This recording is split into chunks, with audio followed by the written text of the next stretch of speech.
안녕하십니까. 약들약의 고약사입니다. 화이팅 먼저 외치고 시작하겠습니다. 화이팅! 오늘은 가장 빈번하게 간독성, 간을 망가뜨리는 영양제들을 말씀드리겠습니다. 실제로 간에 영양을 많이 줄 수 있는 영양제들은 어떤 게 있을까? 거기에 대해서 말씀드릴 건데요. 자료를 제가 많이 찾아봤는데 통계화된 건 없어요. 그런데 제 경험담으로 이제 말씀을 드리겠습니다. 제가 상담을 많이 하거든요. 많게는 수백 건, 보통 한 100명 정도의 우리 가독자님들과의 상담을 하거든요. 밴드에서 댓글로, 그리고 이메일로, 그 다음에 유튜브 댓글, 인스타 등등등 상담을 하다 보면은 간 손상이 발생된 케이스들을 많이 말씀을 합니다. 그래서 이런 영양제를 갑자기 먹었는데 황달이 왔다, 간 수치가 올라갔다, 많이 피곤했다, 이런 얘기를 많이 해주시고요. 이런 것들을 취합해서 빈도수가 높은 5가지 간 손상 유발 영양제를 말씀을 드리겠습니다. 간 손상의 증상들은 많이 아시죠? 많이 피곤하고 황달이 생기고 눈이 노랗거나 손이 노랗거나 얼굴이 노래지고 구역구토와 위장 트러블이 심해지고 콜라색 소변이 나오기도 하고 등등등등 다양한 것들이 있는데,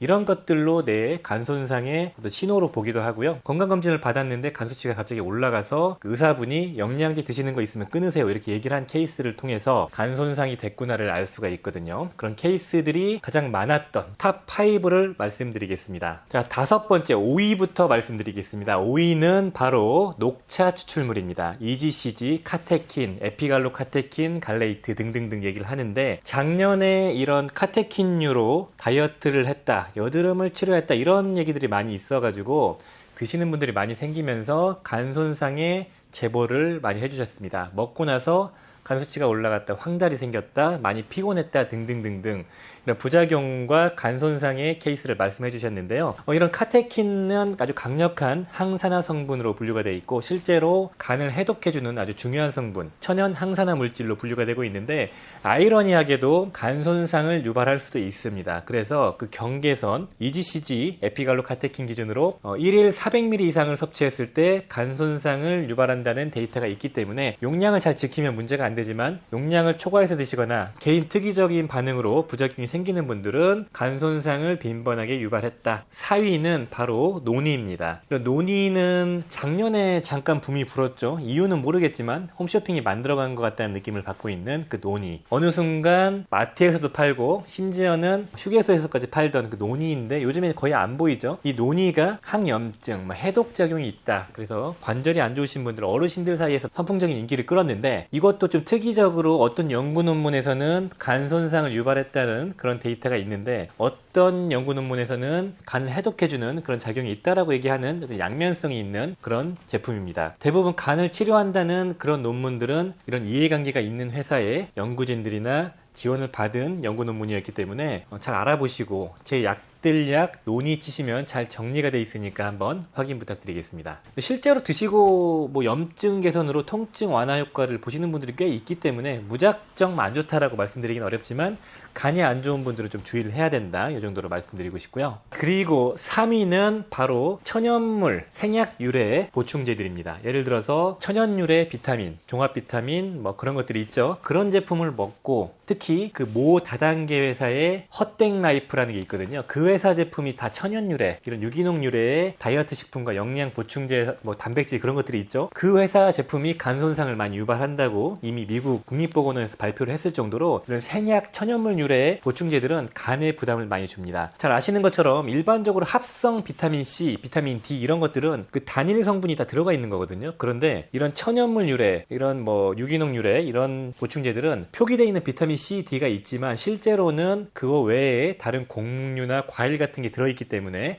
여러 가지 복잡한 생약들이 들어가 있는 겁니다. 그래서 표기된 거 외에 다양한 성분들이 들어있기 때문에 건강상 이점도 많지만, 그만큼 그런 것들을 대사시키고 해독시키고 배설시켜주는 간에 부담을 주는 그런 성분들입니다. 그래서 이런 천연 유래의 보충제들은 아무래도 간이 안 좋은 분들은 주의해야 된다, 이렇게 말씀을 드리고 싶고요. 잘만 맞는다면 아주 좋죠. 표기 안 된 다양한 성분들이 들어있기 때문에 이점이 많지만 주의는 해야 된다, 이 정도로 봐주시면 좋을 것 같고, 간 손상을 가장 빈번하게 유발하는 보충제 성분 2위는 바로 MSM입니다. 식이유황이라고 불리워지는 그 성분인데, MSM을 먹고 황달이 생기는 분들, 그런 분들은 잘 없지만 간 수치가 올라가는 분들이 있습니다. 그리고 혈압이 올라가거나 열이 생기는 분들이 있는데, 여기에 대해서는 전문가들이 논쟁이 좀 있지만 가양성 반응 간 수치 상승이라고 합니다. 그러니까 가짜 양성 반응이라는 거예요. 간 수치 올라가는 게. 간 수치라는 거는 간이 손상될 때 나오는 그 효소 수치를 우리가 정량화해서 검사표로 보여주는 거죠. 혈액 검사를 했을 때.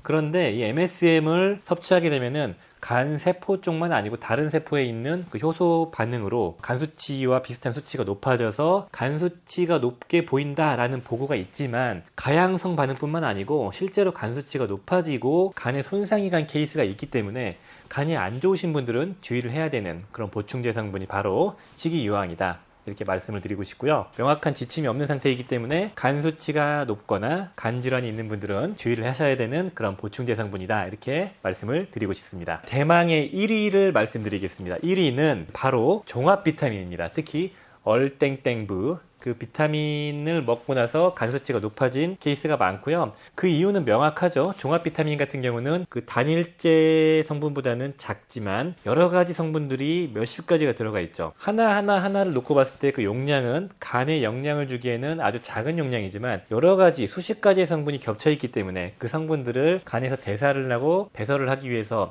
간이 혹사가 되는 거죠. 특히 그 외국계 종합 비타민 같은 경우는 여러 가지 허브와 과일과 야채를 믹스해 놓은 성분들이 수십 가지가 들어가 있는데, 그런 성분들이 간 손상을 더 유발하는 것 같습니다. 그래서 간이 안 좋으신 분들은 주의를 하셔야 되고요. 종합 비타민 드시는 분들은 항상 그 점을 신경 쓰시는 걸 권해드리고요. 1위부터 5위까지가 종합 비타민, MSM, 천연 영양제, 그 다음에 논이, 녹차 추출물, 이런 것들이 있었습니다. 내가 먹는 것 중에 이런 것들이 해당되면은 주의해야겠구나, 이 정도로 봐주시면 좋을 것 같고요. 이런 것들을 먹고 간 손상이 어떻게 발생되고 실제로 어떻게 치료가 되고 얼마 만에 회복이 됐나, 이런 것들은 제가 약들약 채널 영상에서 많이 다뤄봤거든요. 검색 한번 해보시면 좋을 것 같습니다. 약들약 간 손상 유튜브에서 검색해보시면 자세히 나오니까 먼저 시청 부탁드립니다. 자, 오늘 영상은 빈번하게 간독성을 유발하는 영양제 5가지를 말씀드렸습니다. 도움이 되셨으면은 좋아요, 구독 부탁드리겠습니다. 감사합니다. 빠이염.